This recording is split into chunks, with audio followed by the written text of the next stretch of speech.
Well, hello guys, welcome to TheCorner, where we talk about anime, manga, and everything in between. And today, we finally hit chapter 535 after 2 weeks of waiting. So let's get this review started, shall we?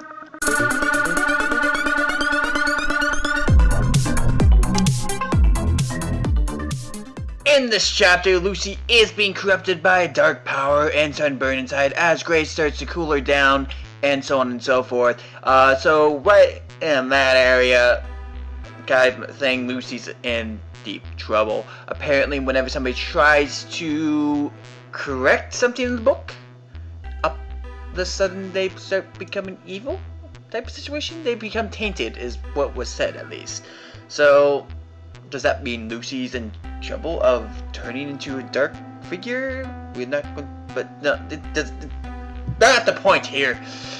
The point is what happens towards the end. We also get to see Julian and Urza, along with the Pegasus crew, start to fail in their fight against Agnolia, while Juliel is trying to push Agnolia into the time vortex hole. Agnolia grabs him, and the ship ends up crashing at this point. So we get to see what happens there as well, while Natsu's back on his feet. Because Lucy changed a bit of the book, and he is now completely healed, like nothing ever happened. So Natsu has come back, and now he's burning even more, and apparently, I don't know why, but the fairy tale crest has some sort of magical attribute to it that gave him more power as he starts to do a line of magic for a type of flame that engrosses his whole body, as both him and Zeref are using pretty much the same thing, it looks like. And yeah, I'm sorry guys, I just don't. I've read all the way through Fairy Tail, every single chapter, every single one, okay? Alright? Where does it say that the crest can be used for something more? Come on! What the is going on here, guys? Just, I understand the crest is filled with magical power. Like, obviously it's there, it's magically pushed onto them and everything like that, but that's not the point. That could easily be an attack too in the first place, but that's not the point here. When does this give you power? Top of that, it goes through a few different things and cuts it off, so we wait 2 weeks just to get to end with Natsu and Zeref at final stance once again. Even though if Zeref's right by the door, so wouldn't that mean that Natsu runs the risk of pushing Zeref into the time portal? Like, oh, did Natsu move him away from the door? I mean, what's?